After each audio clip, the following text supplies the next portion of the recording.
107 number آیت آپ کی خدمت میں ذکر کروں گا. 107 108 ہے. اس کا شان نزول پہلے سمجھ لیں کہ ابو عامر ایک نصرانی تھا جو نبی کریم صلی اللہ علیہ وسلم سے آ کر ملا اور اس نے بدتمیزیاں کی. رحمت کونین صلی اللہ علیہ وسلم نے اس کو جانے کا حکم دیا تو اس نے کہا کہ آپ دعا کریں کہ ہم میں سے جو ناحق ہو وہ راستے میں بے کس اور بے بس ہلاک ہو جائے. سرکار نے فرمایا آمین. بعد میں وہ ایسے ہی مرا تھا. تو اس نے جو مدینے کے منافقین تھے ان کو یہ ترغیب دی کہ میں ایک بہت بڑی فوج تیار کر کے لے کر آؤں گا اور ان کے خلاف ہم خروج کریں گے، ان پہ اٹیک کریں گے، لیکن تم ایسا کرو کہ مسجد قباء کے مقابلے میں ایک مسجد تعمیر کرو اور ہیلا یہ کر دینا کہ جی ہمیں دور بہت پڑتی ہے تو ہم عورتوں کو، بچوں کو، بوڑھے وغیرہ کو آسانی رہے گی تو ہم نے مسجد بنائی ہے. پھر جب یہ ماحول بن جائے گا، مسلمانوں میں تفریق پیدا ہو جائے گی تو جو تمہارے ساتھ ہوں گے وہ مل کر میرے ساتھ پھر مسلمانوں پر حملہ کریں گے. تو منافقین نے آ کر نبی کریم سے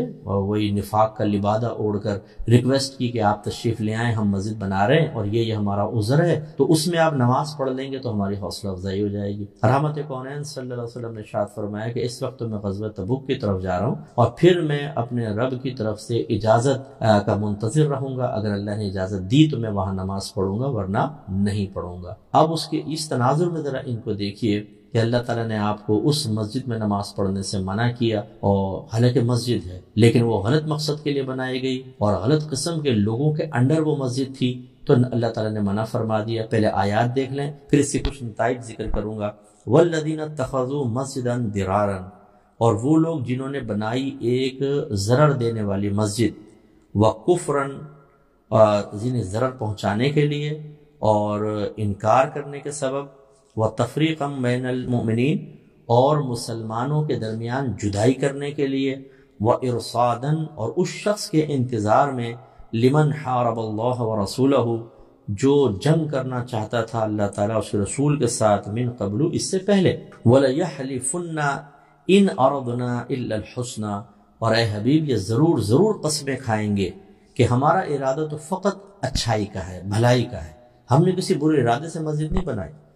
واللہ یشہد انہم لکاذبون، اور اللہ تعالیٰ گواہ ہے اس بات پر کہ بے شک یہ جھوٹ بولنے والے ہیں. لا تقم فیہ ابدا، اے حبیب آپ اس مسجد میں کبھی قیام نہ فرمائیے گا. ہاں، لمسجد اسس علی التقوی من اول یوم، اور وہ مسجد جس کی پہلے دن سے ہی بنیاد تقوی پر رکھی گئی. یہ مسجد قباء کے بارے میں اللہ نے فرمایا، احق ان تقوم فیہ، وہ زیادہ حقدار ہے کہ اے حبیب آپ اس مسجد میں کھڑے ہوں.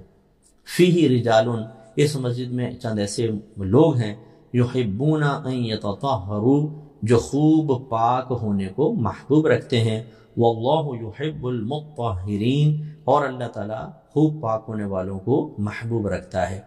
اس سے معلوم ہوا کہ اگر کوئی مسجد ایسی ہو جس سے مسلمانوں میں تفریق پیدا ہوتی ہو، جو غلط مقصد کے لیے قائم کی گئی ہو، وہ مسجد ضرار ہے اور اس مسجد کو ختم کرنا ہوگا. نبی کریم صلی اللہ علیہ وسلم نے جا کے بعد میں اس مسجد ضرار کو گرا دیا تھا، اللہ کے حکم سے ختم کر دیا تھا. تو اب آپ یہ نہیں کیجیے گا کہ آپ جا کے کلہاڑے وڑاڑے لے کر اور مسجدیں گرانا شروع کر دیں. میں ایک آپ کو بات سمجھا رہا ہوں کہ اگر فرض کر لیں، اب علماء نے فرمایا کہ اگر ایک جگہ مسجد اچھی قائم ہے، مسلمان اس میں آ کے نماز پڑھ رہے ہیں سب پیار محبت سے، تو اس کے قریب ایسی مسجد قائم کر دینا کہ یہاں کی جماعت قلت کا شکار ہو جائے، جو نمازی ہیں ڈیوائیڈ ہو جائیں، یہ بھی اسی حکم میں آئے گی. تو اس لیے بہت غور و تفکر کریں. میں سب جو سننے والوں سے گزارش کرتا ہوں کسی ایسی جگہ مسجد نہ بنائیں جہاں پہلے ہی اہل سنت کی مسجد قائم ہو، وہاں لوگ نماز پڑھ رہے ہیں اور قریب ہی آپ بنا دیں. وہ کیا فائدہ ہوگا اس کا بنانے کا؟ صرف اتنا کہ یہ آپ کا نام ہو جائے گا جی ہم نے مسجد بنائی، اور نمازی ٹوٹ کر اس طرف آ جائیں گے.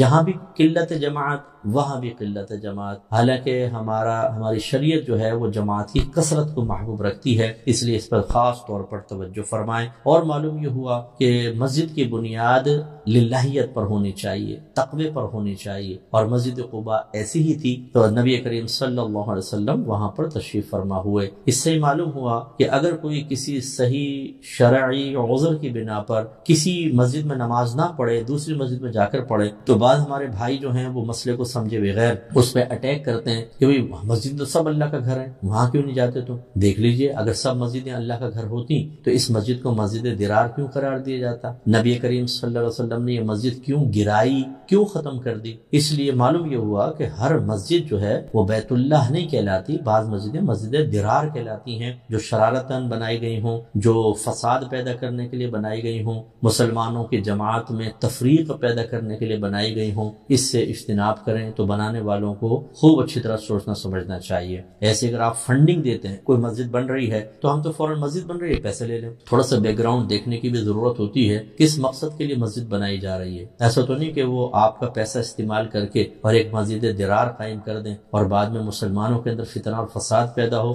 تو پھر یہ آپ کی دین میں مدد نہیں ہوگی بلکہ دین میں تفریقہ پیدا کرنے میں مدد ہوگی، دین کو ڈھانے میں مدد ہوگی۔ بہت سارے بھائی بہن ہم سے کہتے ہیں استاد میں چاہتا ہوں یا میں چاہتی ہوں، میری والدہ فوت ہو گئی، والد فوت ہو گئے، ہم مسجد بن رہی ہے ایک، اس میں ہم چندہ دینا چاہ رہے ہیں۔ اب ہم جیسا آدمی جو ہے اب وہ ہم یہ کہیں کہ نہیں پہلے آپ تحقیق کریں، لوگ مطلب عجیب پریشان ہو جاتے ہیں۔ ٹھیک ہے بھئی آپ کی مرضی ہے، ورنہ احتیاط یہی ہے کہ پہلے آپ معلوم کریں کون بنا رہا ہے مسجد، کس مقصد کے لیے بنا رہا ہے، یہ بہت ضروری ہوتا ہے۔ اور اگر آپ کے مقاصد نہیں پتہ تو اجتناب کرنا ہی بہتر ہوتا ہے، جب تک کہ آپ کسی اچھے عالم دین سے، مستند عالم دین سے مشورہ نہ کر لیں۔ اور یہ جو آگے اللہ نے فرمایا کہ فیہ رجال یحبون ان یتطہروا، اور اس میں ایسے لوگ ہیں جو محبوب رکھتے ہیں کہ وہ پاک ہوں، واللہ یحب المطہرین، اور اللہ تبارک و تعالی پاک ہونے والوں کو، خوب پاک ہونے والوں کو محبوب رکھتا ہے۔ جب یہ آیت نازل ہوئی تو سرکار اہل قباء کے پاس گئے اور فرمایا کہ اللہ نے تمہاری مدح میں یہ آیات نازل فرمائی ہیں، تم ایسا کون سا کام کرتے ہو کہ اللہ نے تمہاری تعریف کی؟